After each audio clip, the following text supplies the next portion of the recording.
Legal, pessoal. Então, antes de mais nada, aí, obrigado pela presença de todos.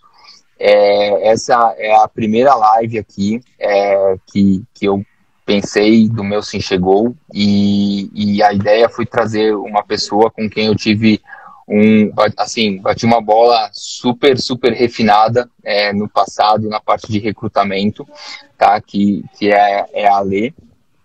E só para contar um pouco também, acho que eu nunca fiz talvez uma introdução, né, do que foi o meu Sim Chegou. Eu ainda sou executivo em empresa, eu saí da Log, hoje eu trabalho numa empresa chamada Cint, é uma empresa sueca, né? Mas no ano passado tinha algumas pessoas que eu ajudava, então algumas pessoas estavam mudando de trabalho, e a pessoa falava, vou fazer uma entrevista, cara, o que eu falo? Será que eu falo isso? Será que eu falo aquilo? Põe no meu currículo isso, põe no meu currículo aquilo. E aí eu via que muitas vezes as pessoas não tinham, né, todo esse suporte ou esse conhecimento, e quando tem é muito caro. Então eu falei, cara, eu vou montar um negócio para ajudar as pessoas, né? A ideia é fazer aqui conteúdos gratuitos e não gratuitos, mas justamente para suportar. E aí começou a ideia desse meu Sim Chegou.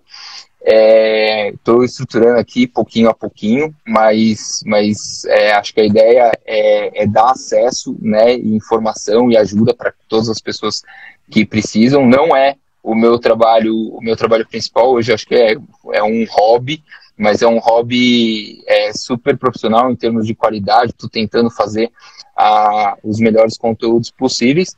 E aí eu agradeço muito aqui a sua presença, né, nesse primeiro bate-papo. Depois, no futuro, a gente vai continuando falando e ver, de repente, o que mais que a gente consegue trazer de positivo para o pessoal, né? Com certeza. Bom, vou me apresentar um pouquinho aqui para quem ainda não me conhece. Eu sou a Lê, eu trabalhei com o Bruno na Log, então ele era o gestor a quem eu atendia e eu cuidava de toda a parte do recrutamento e seleção. Eu sou psicóloga de formação, mas eu atuo já como orientadora de carreira, então o meu grande conhecimento do mercado de trabalho hoje, eu trago isso dentro das perspectivas de orientação de carreira. E hoje tem sido só essa minha atividade, né? Eu não estou trabalhando em nenhuma outra empresa nesse momento, eu estou me dedicando 100% e acho que o convite do Bruno fez super sentido, porque no dia a dia, quando a gente está do outro lado da mesa, a gente acaba não percebendo as dúvidas que muitas vezes parecem ser muito simples, mas para quem não está vivenciando esse processo seletivo como recrutador, como um gestor, um líder técnico, acaba sendo muito útil. Então, esse bate-papo nosso hoje vai ser para esclarecer as dúvidas e contar um pouquinho de como funciona o processo seletivo do outro lado. Então, se tiverem dúvidas, mandem tudo aí para a gente. Isso aí.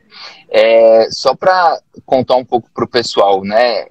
A gente trabalhou na Log, para quem não conhece, é uma startup, um unicórnio brasileiro. Acho que é bem conhecida. E as startups, eu particularmente, eu gosto muito, porque para mim, assim, é um ambiente incrível de se trabalhar e tem contratado muita gente, né? Às vezes eu até conversei com um familiar meu, e ele falou, pô, não sei onde eu aplico. Eu via o perfil dele, que era super empreendedor. Eu falei, pô, vai para startup. Startup, ela tem espaços muito mais empreendedores. É um ritmo de trabalho bem acelerado, né? A Log trabalha com a parte de entregas, deliveries, principalmente de e-commerce. E aí,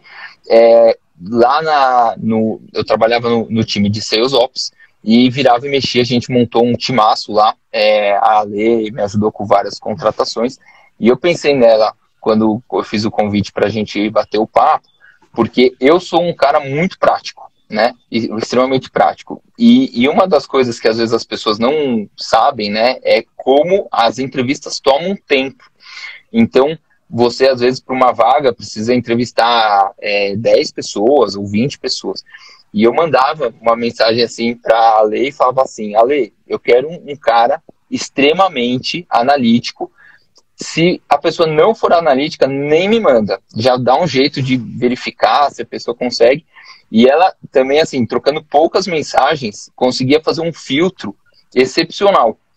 Que aí até queria ouvir um pouco, né? Como que você me ouvia falando tão pouco, pedindo, né, um perfil específico, né? Pessoas que gostavam de fazer análise, mexiam em base de dados, e aí já se transformava isso no filtro de seleção de candidatos. Legal. Vou explicar um pouquinho, então, os passos anteriores para eles entenderem como que eu chegava nesse filtro, né?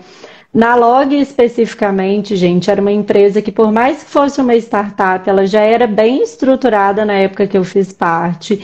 Então, quando a gente fala bem estruturada, já existia uma equipe anterior, já existia uma descrição das atividades. E aí, esse processo de alinhamento de perfil com o Bruno era para identificar. Tem alguma ferramenta, algum conhecimento técnico, alguma palavra-chave que a gente sempre fala, que eu consigo trazer isso para avaliar e ver se é analítico ou não. Enfim, então o Bruno me ajudava muito nesses detalhes. A gente fazia esse alinhamento e a praticidade é porque eu estudava o perfil antes. Então, chegava a vaga ali para mim, eu já entendi o que era necessário. E quando eu ia conversar com o Bruno, eu falava, Bruno, este candidato realmente precisa ter este ponto. E aí ele vinha e falava, além disso, tem que ser extremamente analítico. Então, dentro desse analítico, o que era esperado, era o Bruno que falava.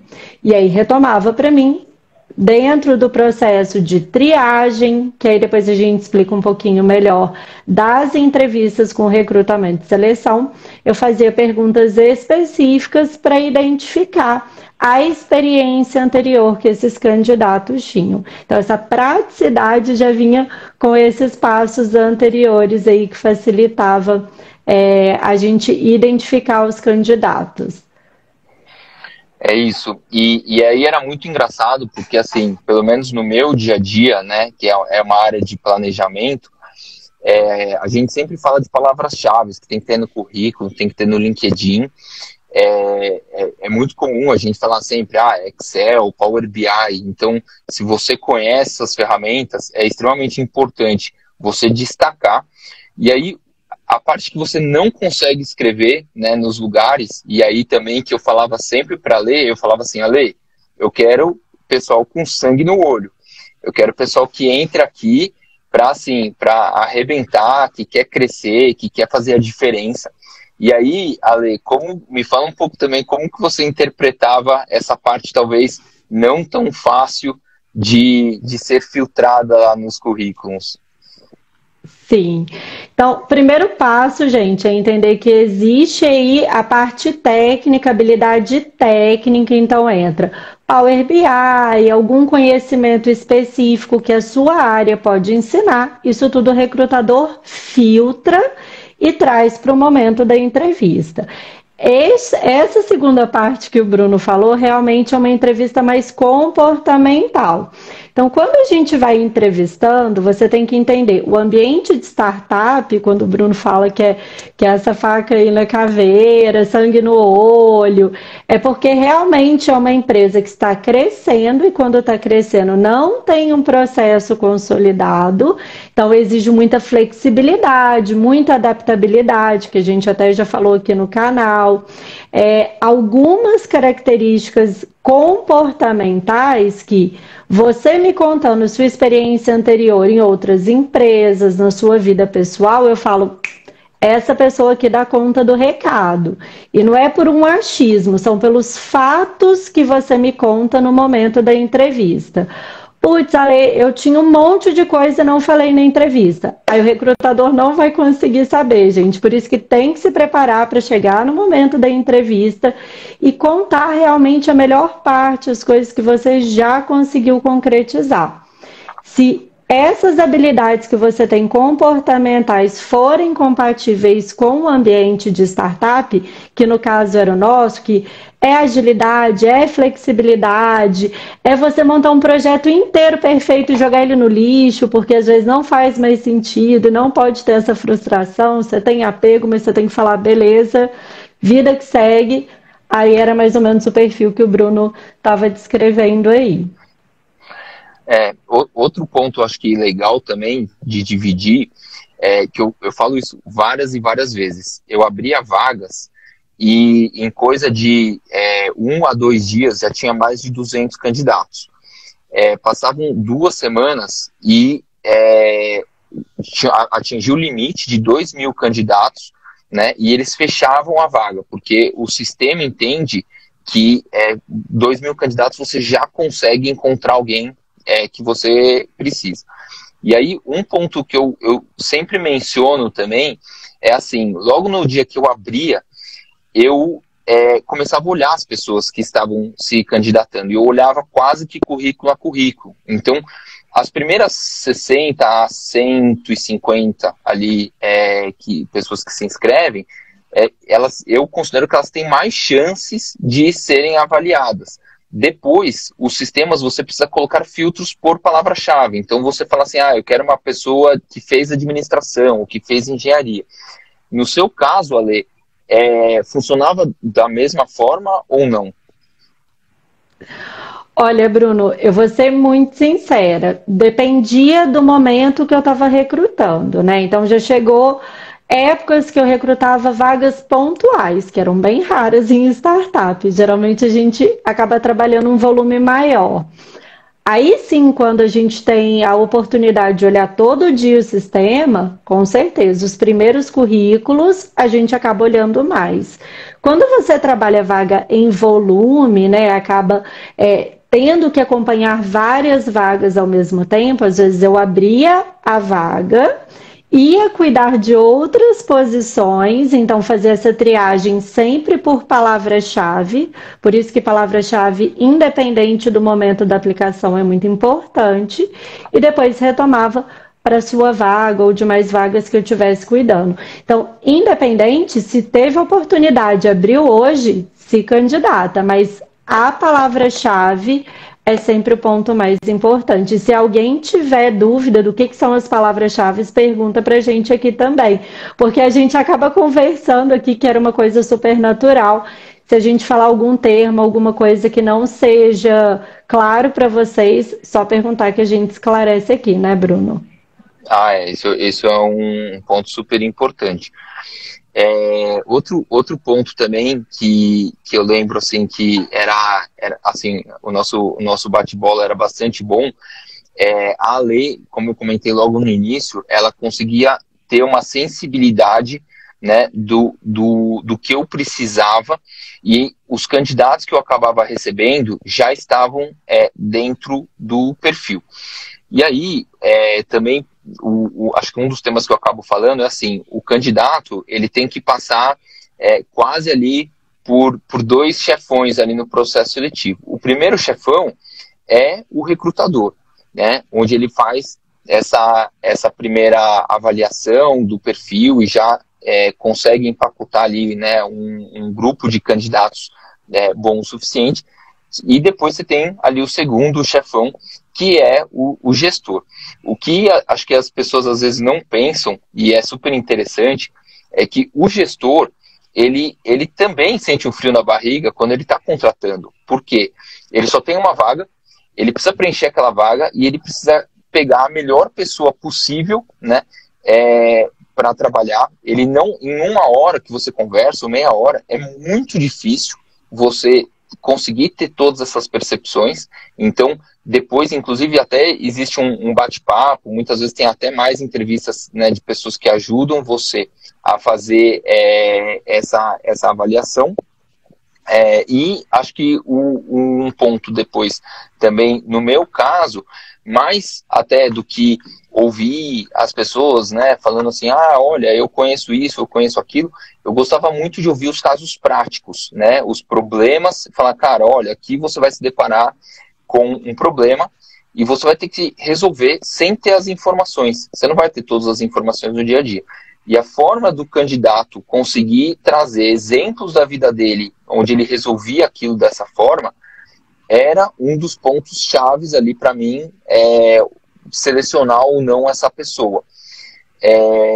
Quais que eram os seus pontos que você acabava pegando assim para selecionar entre a pessoa que era aprovada e que não era aprovada? Tá, legal.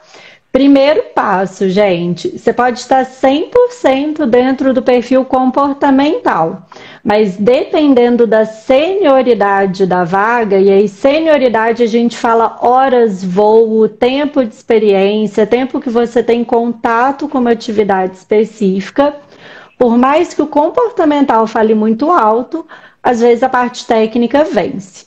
Então, primeiro passo, olhar a necessidade e a importância da parte técnica. Parte técnica, palavras-chave no currículo, beleza? Beleza, então a gente conseguiu filtrar, chegou a essa parte. Qual o segundo ponto?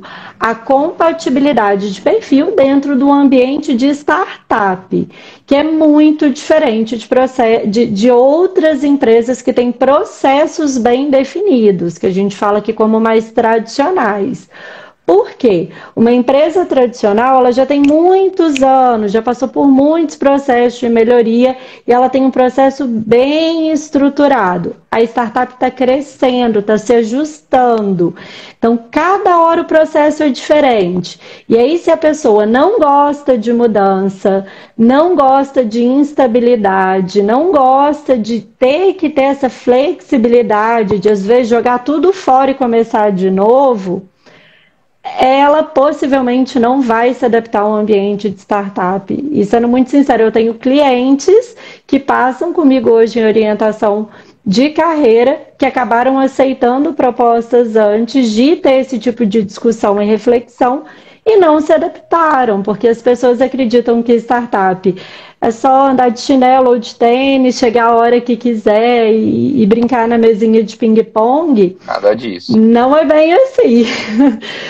É bem diferente, então tem esses momentos quando a gente consegue, mas no geral é muito trabalho, é tudo muito rápido, é muito intenso, você tem que pegar as coisas no ar às vezes, então acaba sendo um pouquinho diferente. E aí é o primeiro passo.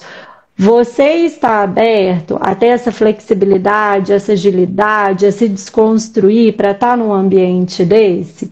Se fizer sentido para ti, era um ponto que eu já falava, opa, Bruno, faz sentido, tem esse sangue nos olhos, tá com tudo, quer quebrar tudo, né, que a gente brinca, para dar conta do recado, porque realmente acaba sendo um ambiente que tem bastante pressão por conta da agilidade, né? A startup cresce muito pela agilidade, pela flexibilidade de todo mundo que compõe a startup.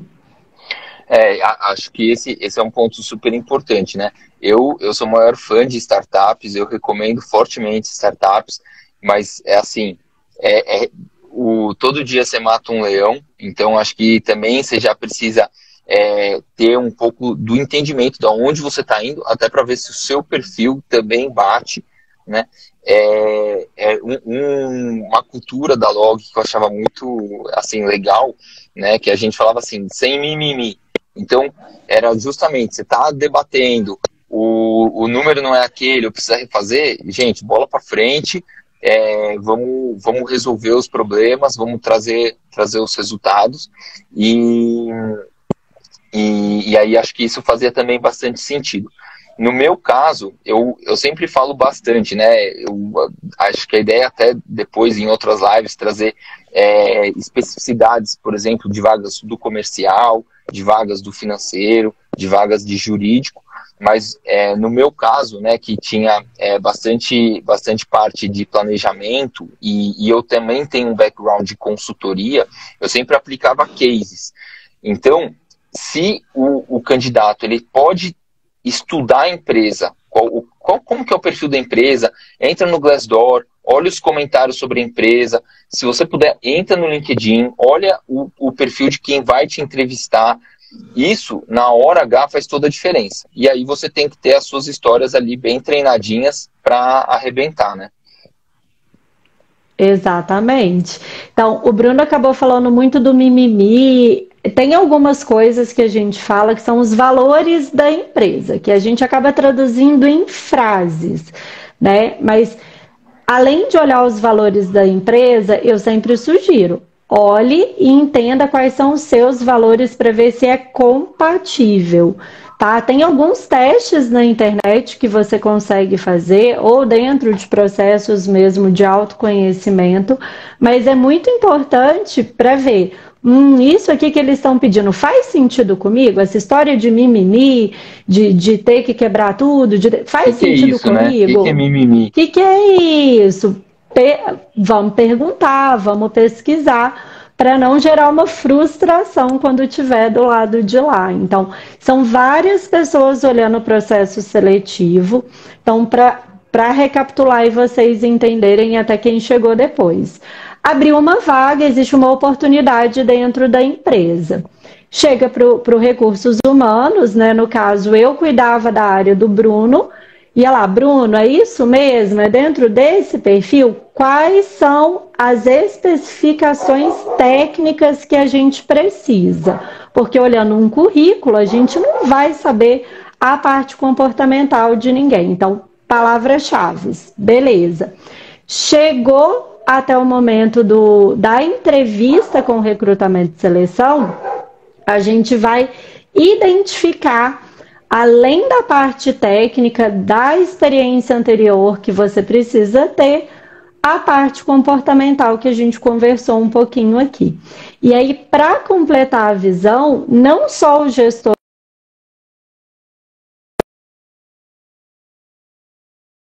ou que vão lidar diretamente com pessoa contratada dentro da área. Por quê? Várias pessoas conversando sobre um candidato acaba sendo muito mais seguro para ambas as partes, para o processo de contratação. Então, a gente divide essa responsabilidade. Nem sempre é culpa só do gestor, só do RH.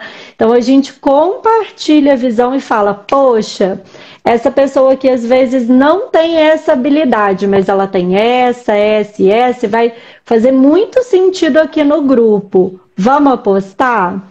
E aí a gente discute isso tudo para ter a tomada de decisão. E só para dividir também, por exemplo, algumas dicas que eu acho extremamente relevantes, né? Quando eu entrei na Log, por exemplo, eu conhecia uma pessoa, né, de lá, mas essa pessoa, ela estava dentro do grupo que ia me entrevistar. E uma das coisas que eu fiz, eu entro no LinkedIn e eu começo a procurar contato do contato até achar uma pessoa que eu conheça dentro da empresa, que alguém possa me apresentar.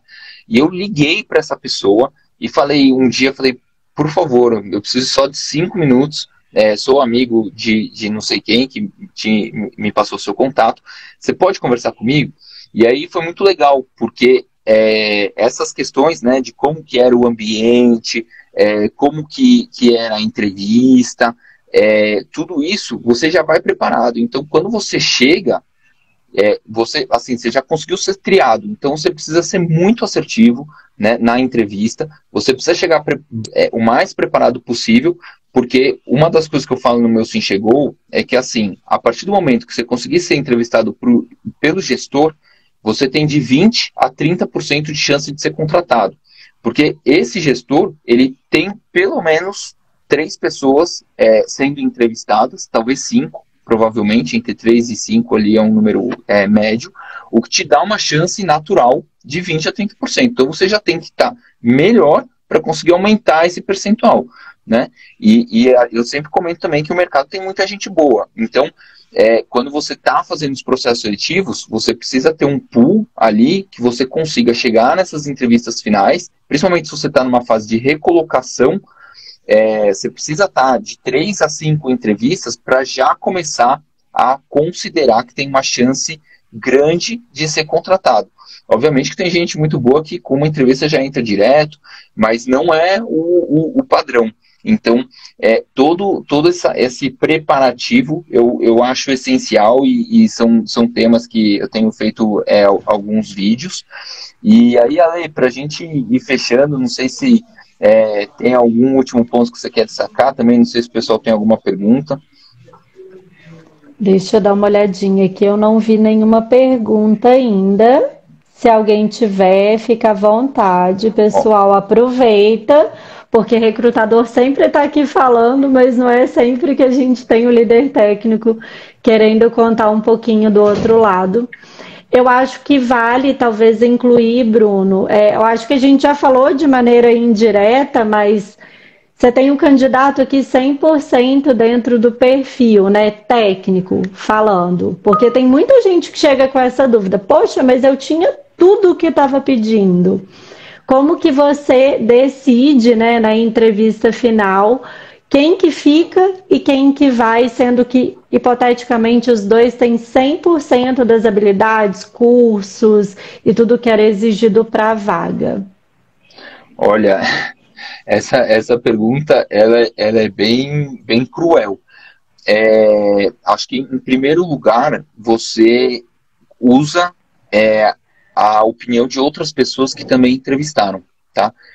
E assim, você nunca toma uma decisão 100% sozinho. Eu costumo falar que acho que o chefe direto, ele acaba tendo um peso de 70%, talvez, mas se eu falar, por exemplo, com duas pessoas do time que também entrevistaram e não gostaram tanto, como essa pessoa vai trabalhar com o time, você tem que considerar isso.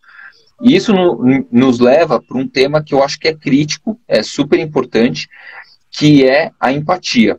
Na entrevista, criar empatia é super importante. Tem uma história que eu achei incrível de um amigo meu, que ele foi fazer uma entrevista uma vez, e ele queria muito passar numa empresa, era um cargo super difícil, e ele entrou no Facebook do gestor que ia entrevistar ele, e ele viu que o gestor gostava, né? E ele viu que tinha alguns posts sobre vinhos. Então, quando ele chegou lá, a primeira coisa que ele falou com o cara foi: oi, tudo bem e tal, e ele achou um jeito de falar sobre vinho antes de começar a entrevista. Eu achei isso, assim, Sensacional. incrível, incrível, né? Então, a empatia acaba contando muito, e eu acho que tem um terceiro fator hoje que pesa, e pesa muito, que é a questão das comunidades, né? Então, por exemplo, você ter pessoas negras, mulheres, você ter um equilíbrio de perfis dentro do seu time. Então, por exemplo, eu já tive um time, quando eu estava antes de sair da Log, que era predominantemente de mulheres. Então, em determinado momento, ali naquela vaga, não tem como o candidato saber, mas eu gostaria muito de candidatar um homem, até para dar uma equilibrada, ter os perfis diferentes. Mas isso eu acho que é um fator positivo também, principalmente para grupos de minoria hoje em dia. Legal. Eu acho super legal a resposta. Primeiro, eu vou até pegar o gancho, gente. Essa questão do vinho, além da empatia, mostra muito o interesse que você tem. E isso aí a gente sempre dá dica. Olha LinkedIn, pesquisa, fala o que você achou interessante, vende o seu peixe, além, né, da parte que você tem para contar como bagagem, mas vende o seu peixe de, poxa, pesquisei, me identifiquei, vi tal publicação, isso tudo está mostrando o tanto que você quer e o tanto que você está interessado na posição, na oportunidade. É super legal. E outro ponto é que muita gente fica às vezes triste, fala: poxa, eu achei que eu tinha tudo a ver com a vaga, e talvez tinha, mas talvez para aquele momento, para aquele grupo que compõe, que foi o que a gente já estava conversando aqui antes, outro perfil faria sentido, mas isso não significa que, se você foi bem no processo seletivo, depois de um tempo a gente não pode entrar em contato novamente, oferecendo para retomar, porque isso é uma coisa que acontecia bastante. Os candidatos que se saíam bem, às vezes eram reprovados naquele momento, né, por não ter realmente duas vagas que pudessem ocupar, mas assim que tivesse uma outra oportunidade, a gente retomava dando prioridade. Então, deem o melhor sempre no processo seletivo, porque a gente acaba não esquecendo mesmo. E Ale, aí, foi meu Bruno, teve caso. um. Eu, Foi? eu, eu tinha aplicado para vaga de planejamento em CX, e aí depois eu acabei entrando no planejamento comercial e me chamaram, me convidaram para participar do processo. Que demais. E isso acontece muito, gente. Tem até uma amiga minha recrutadora que entrou aqui, é uma coisa que a gente conversava muito. Poxa, fulano tem o perfil da empresa, tem o perfil X. Será que você não tem essa vaga em aberto? Então, a gente acabava se indicando internamente dentro da empresa como para oportunidades futuras com o mesmo gestor. Lembra daquele candidato que você entrevistou, gostou? O que você acha? Faz sentido para essa oportunidade? Então, nunca desistam. Uma vez que você é visto, você será lembrado. E é super importante. Que eu ia te falar que tem uma pergunta aqui, Eu Bruno, ia te falar perguntando isso de. também. Quanto tempo leva o Legal. processo seletivo? Acho que você é melhor para dar algumas visões diferentes. Gente, essa pergunta é difícil pelo seguinte: existem complexidades diferentes de processo seletivo e tempos diferentes. Às vezes a gente tem que priorizar vagas. Então, o ideal é que a gente feche em 15 dias. E fechar a vaga significa a partir do momento que ela chega para a gente divulga a vaga, tria, conversa com o candidato e passa pelas etapas do processo seletivo. Porém, contudo, entretanto, a gente sabe que acontecem muitos desafios. E aí, de caso a caso, pode chegar a demorar mais de um mês, 2 meses. Algumas vezes as vagas são congeladas. Aí a gente comunica, ou pelo menos deveria comunicar, né? Os candidatos falando: olha, nesse momento a vaga não está sendo trabalhada, em breve retomaremos. E depois finaliza o processo seletivo. Então, pode ser de 15 dias, eu ia falar uma semana, mas uma semana é só assim, casos muito raros, mas é de 15 dias a pode ser 2 meses, 3 meses, dependendo da complexidade, tá? Ó, na minha experiência, eu dificilmente vi e participava de processos muito rápidos. Para mim, a média, assim, que eu teria que falar seria um mês e meio, dois, porque eu até comentei aqui logo no início que o dia a dia na empresa, todo mundo sabe, é muito corrido, né? Então, muitas vezes, eu até recebia o candidato da Ale, só que estava com a agenda, assim, fechamento de mês, orçamento, e aí você não consegue fazer naquela semana. Então, se a pessoa não te liga, fica tranquilo, vai tocando outros processos, porque às vezes demora entre uma e outra, 2 semanas, é comum, muito por causa dessa agitação. Outra pergunta aqui: um jovem sem formação na área de TI, mas com muito conhecimento técnico, conseguiria entrar no processo seletivo? Eu vou dar a minha visão, se a Lê discordar ou tiver alguma coisa a acrescentar. Eu entendo que sim, mas com ressalvas, tá? Se você vai fazer uma transição de carreira ou você não tem tanta experiência, se você pegar cargos um pouco mais juniores, é mais fácil você ingressar. Então você dá um passo para trás para depois tentar dar 2 passos para frente. Vou complementar aqui, porque toda vez que a gente falar de tecnologia, e aí eu vou ressaltar dentro de tecnologia a parte de desenvolvimento, porque tecnologia tem várias sub-áreas. Sim, é possível, porque hoje em dia a demanda do mercado ela é muito maior do que a quantidade de profissionais capacitados.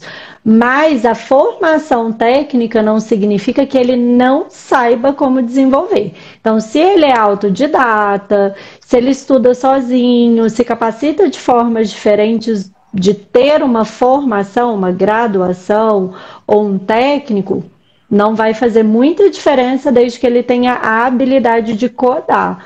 Então, é possível sim, e aí eu vou ressaltar que é dentro da parte da tecnologia, tá? Em outras áreas entra bastante esse perfil que o Bruno falou. Boa. E aí, para fechar aqui, uma última pergunta, que é qual a chance de uma pessoa aposentada com mais de 60 anos ser contratada? Também eu vou dar uma opinião e eu vou dar duas visões diferentes, tá? A primeira é que as empresas, elas têm aberto vagas específicas para esse perfil, tá? Então, se você conseguir participar dessas vagas específicas, melhor. A segunda, eu vou dar um exemplo. Minha mãe, ela trabalha até hoje numa empresa, numa multinacional, né? Que tenho o maior orgulho, mas vamos supor que ela saísse dessa empresa amanhã e ela ainda quisesse trabalhar. Qual seria a minha recomendação para ela? Vá numa empresa menor. Por que numa empresa menor? Porque numa multinacional, se você não tiver vagas específicas, eu acho um pouco mais difícil, porque você tem uma procura muito mais alta e é difícil você conseguir se destacar, querendo ou não, uma concorrência. Quando você vai para uma empresa menor, você já tem características mais familiares, muitas vezes você já senta para conversar com o dono da empresa. Os donos das empresas pequenas precisam de pessoas que eles confiem. Então, se você conseguir também passar um pouco dessa credibilidade, você tem uma vantagem. Exato, acho que há um tempo atrás era até mais difícil, mas como hoje tem a frente de diversidade, a parte de etarismo, de idade mesmo, acima de 55, 60 anos, ela acaba entrando como até prioridade dentro de algumas empresas. Porque não é só uma questão de cota, tá, gente? É uma questão de realmente acrescentar o ponto de vista dentro de um produto, dentro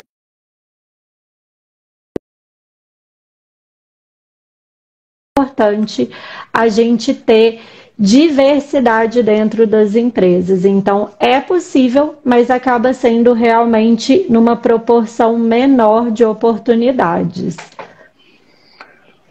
Maravilha. E Bom, pessoal, acho que essa foi a primeira, com certeza não será a última. Depois talvez a gente possa até ver outros temas específicos. Não sei se alguém quer fazer mais uma pergunta antes da gente encerrar. E aí, antes de encerrar, se ninguém tiver nenhuma pergunta, tudo isso que a gente falou aqui hoje é muito importante a questão do autoconhecimento. Eu sei que todo mundo fala, autoconhecimento, como eu faço isso? Então, existe teste, existe terapia, existe orientação de carreira, existe diversas formas para você se conhecer, saber o tipo de ambiente que você vai lidar melhor a longo prazo, a curto prazo, seus objetivos, isso tudo faz muita diferença na hora de um processo seletivo. Assim você vai falar de uma maneira muito mais transparente, muito mais verdadeira, menos mecânica, porque você vai estar confortável com quem você é e qual é o seu objetivo. Então, queria agradecer. Vocês tenham curtido. E acho que o Bruno está sendo chamado ali agora. Estão me chamando aqui, exatamente. Bom, muito obrigado aí por todo mundo, pela presença. Obrigado, Ale. E aí a gente logo manda notícias aí e tenta fazer outra. É isso, gente. Boa noite. Obrigada. Foi um prazer.